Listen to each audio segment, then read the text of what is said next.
रहेगी, जुल्म सितम नहीं चलेगा, काला कानून वापस लो। जंतर मंतर पर आज वक्फ संशोधन विधेयक 2024 के खिलाफ विरोध प्रदर्शन हो रहा है, जहां बड़ी संख्या में मुस्लिम समाज के लोग एकत्रित हुए हैं। इस विधेयक के विरोध में धरना दे रहे हैं। All India Muslim personal law board ने आज यानी सोमवार को जंतर मंतर पर भारी संख्या में पहुंचकर केंद्र सरकार के खिलाफ प्रदर्शन को और तेज कर दिया है। सरकार इस वक्फ संशोधन बिल को संसद के मौजूदा बजट सत्र में पेश कर सकती है।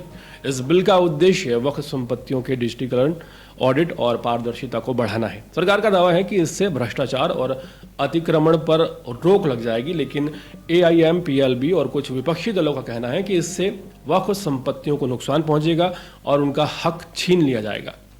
All India Muslim personal law board ने 17 मार्च को दिल्ली के जंतर मंतर पर वक्फ संशोधन बिल 2024 के खिलाफ विरोध प्रदर्शन करने का ऐलान किया था।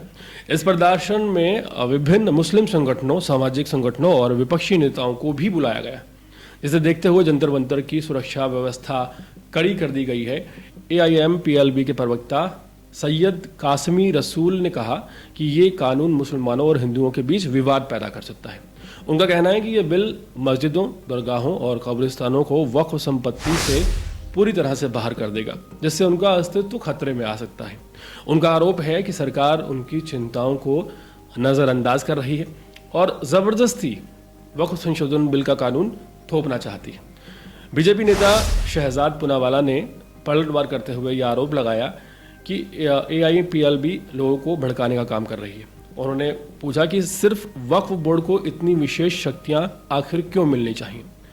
भाजपा सांसद जगदम्बिका पाल, जो कि इस बिल पर बनी संयुक्त संसदीय समिति JPC के अध्यक्ष हैं, उन्होंने कहा कि AIMPLB की चिंताओं को रिपोर्ट में शामिल किया गया है, बावजूद इसके वो इसका विरोध कर रहे हैं, जो कि ठीक नहीं है। AIMPLB के महासचिव फिजलुर रहीमी ने कहा है कि उन्होंने शांतिपूर्ण तरीके से अपनी बात सरकार तक पहुंचाने की कोशिश की थी, लेकिन उनकी कोई सुनवाई ही नहीं हुई, इसलिए अब विरोध प्रदर्शन आखिरी रास्ता बचा है।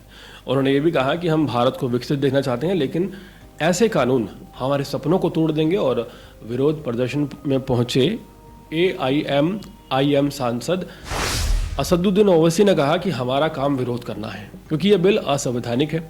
ओवैसी ने यह भी कहा कि ये बिल वक्फ की जायदाद को बचाने के लिए नहीं, बल्कि वक्फ की जायदाद को ख़त्म करने के लिए है। उन्होंने कहा कि केंद्र सरकार की नीयत खराब है और ये चाहती है कि दो समुदायों के बीच दूरी बढ़े। वहीं सरकार का कहना है कि इस बिल से भ्रष्टाचार खत्म होगा और वक्फ संपत्तियों की सुरक्षा बढ़ेगी, लेकिन AIMPLB और विपक्ष इसे मुसलमानों के अधिकारों के खिलाफ बता रहा है। अब देखना यह होगा कि सरकार और विरोधी पक्षों के बीच इस मुद्दे पर कोई समाधान निकलता है या नहीं निकलता है। पूरे मामले पर आपकी क्या राय है? कमेंट सेक्शन में जरूर बताएं।